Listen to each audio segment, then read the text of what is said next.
Delhi NCR में pollution के कारण बुरा हाल है। दिल्ली नोएडा के कई इलाकों में एयर क्वालिटी इंडेक्स जो है वो 350 के पार है। बेहद खराब श्रेणी में है दिल्ली की वायु गुणवत्ता। हरियाणा के भी कई इलाकों पर प्रदूषण की चादर देखने को मिल रही है। खांसी जुकाम समेत अनेक बीमारियों से लोग परेशान हैं। तो दिल्ली एनसीआर में पोल्यूशन के कारण बुरा हाल है। दिल्ली नोएडा के कई इलाकों में एयर क्वालिटी इंडेक्स जो है वो 350 के पार है। बेहद खराब श्रेणी में है दिल्ली की वायु गुणवत्ता और ये लोगों के स्वास्थ्य पर भी असर डाल रही है। तो दिल्ली में पोल्यूशन से बुरा हाल और यमुना नदी में जहरीला झाग भी देखने को मिल रहा है। अगर सुबह उठे तो ये ठंड की वजह से कोहरे की परत नहीं है, ये पोल्यूशन की वजह से एक मोटी परत देखने को मिल रही है, जिसकी वजह से लोगों को खांसी जुकाम जैसी समस्या हो रही है।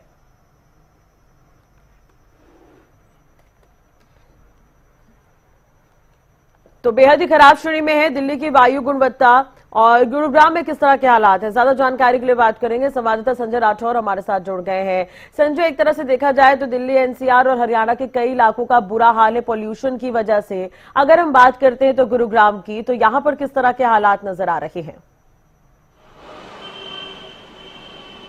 जी बिल्कुल राजश्री, जिस तरीके से दिवाली के पहले से ही जो गुरुग्राम की आबोहवा है काफी प्रदूषित होती जा रही थी, लेकिन जैसे ही दिवाली का सीजन त्योहार निकला उसके बाद लगातार आबोहवा और ज्यादा प्रदूषित हुई और एक्यूआई लेवल 550 के पार जा पहुंचा था। लेकिन बीते 2 दिन की बात करूं तो उसमें थोड़ी सी कमी जरूर दर्ज की गई है। लेकिन आज की भी मैं बात करूं तो गुरुग्राम के अंदर एक्यूआई लेवल 330 के पार जो है वो दर्ज किया गया है। तो कहीं ना कहीं बेहद खराब श्रेणी में गुरुग्राम की आबोहवा है वो है, जिसकी वजह से आम लोगों को काफी परेशानी का सामना करना पड़ रहा है। तो वहीं पर अस्पतालों की मैं बात करूं तो आंखों में जलन और सांस के जो मरीज हैं उनकी तादाद लगातार बढ़ती जा रही है। यही नहीं, इसके अलावा गुरुग्राम में जिस तरीके से मैं पूरे प्रदेश की बात करूं या फिर दिल्ली एनसीआर की बात करूं, ग्रैब 2 लागू जरूर कर दिया, लेकिन गुरुग्राम में उन नियमों को ताक पर रखकर लोग कहीं ना कहीं प्रशासन को ठेंगा दिखाते नजर आ रहे हैं। यह भी एक बड़ा कारण है कि गुरुग्राम की आबोहवा और ज्यादा जहरीली होती जा रही है।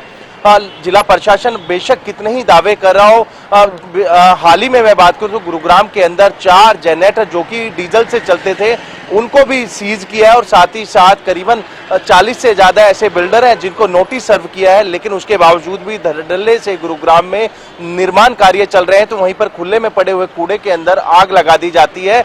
वो भी एक बड़ा कारण है कि गुरुग्राम में लगातार आबोहवा प्रदूषित होती जा रही है और लोगों को काफी परेशानी उठानी पड़ रही है। जी चलिए, स्थिति तो खराब है, जिस तरह से मरीजों की संख्या भी बढ़ रही है, लेकिन बड़ा सवाल ये कि कंट्रोल करने के लिए प्रशासन की तरफ से क्या कुछ किया जा रहा है? तो कोई कदम क्या उठाए जा रहे हैं ताकि स्थिति थोड़ी नॉर्मल हो, कंट्रोल किए जा सके? क्योंकि ग्रैब के नियमों का पालन तो कहीं पर भी होता हुआ नजर नहीं आ रहा है। तो प्रशासन की तरफ से क्या पानी का छिड़काव कहीं पर हो रहा है या और कोई इंतजाम?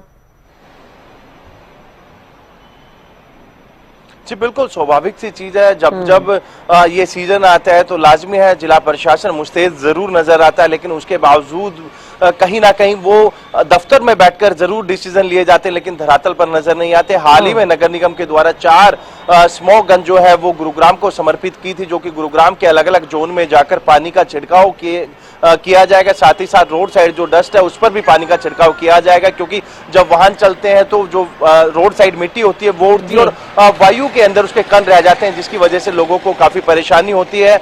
और लेकिन धरातल पर अभी इस तरीके की कोई स्थिति नजर नहीं आ रही है, ऐसा कोई कर्मचारी नजर नहीं आ रहा जो इस तरीके के काम करते नजर आए। लेकिन इनॉग्रेशन जरूर की गई थी, लेकिन उसके बाद से ही वो चारों वाहन कहीं ना कहीं नदारत नजर आ रहे हैं, दिख नहीं रहे। लेकिन उसके बावजूद स्वास्थ्य विभाग की मैं बात करूं तो वो लगातार लोगों से यही अपील कर रहा है कि सुबह की जो वॉक है उसको वो अवॉइड कर दें। यदि घर से बाहर निकलें तो मास्क का उपयोग जरूर करें। साथ ही साथ कहीं ना कहीं जिस तरीके से बढ़ते हुए एयर क्वालिटी इंडेक्स को देखते हुए उन्होंने छोटे बच्चों और जो 50 साल के उम्र दराज जो लोग हैं उनको कहीं ना कहीं हिदायत भी दी है कि वो बेवजह घर से बाहर ना निकलें। यदि जरूरी काम है तो घर से बाहर निकलें और मास्क का जरूर उपयोग करें, क्योंकि कहीं ना कहीं इस 2 एज ग्रुप को कहीं ना कहीं ये पोल्यूटेड, यानी कि मैं बात करूं जो आबोहवा है काफी प्रदूषित हो रही है, जहरीली होती जा रही है, कहीं ना कहीं इस एज ग्रुप को वो काफी प्रभावित करती नजर आती है। बिल्कुल। चलिए, बहुत बहुत शुक्रिया तमाम जानकारी और बातचीत के लिए। और कहीं ना कहीं डॉक्टरी सलाह भी माननी होगी और प्रशासन को कहीं ना कहीं अब अलर्ट होने की भी आवश्यकता है, क्योंकि बेहद ही खराब श्रेणी में है वायु की गुणवत्ता। एयर क्वालिटी इंडेक्स लगातार बढ़ रहा है। सुबह के समय और भी हालात खराब है, लोगों को ऑफिस जाना भी जरूरी है, कुछ काम से घर से बाहर निकलना भी जरूरी है, लेकिन एहतियात बरतनी होगी।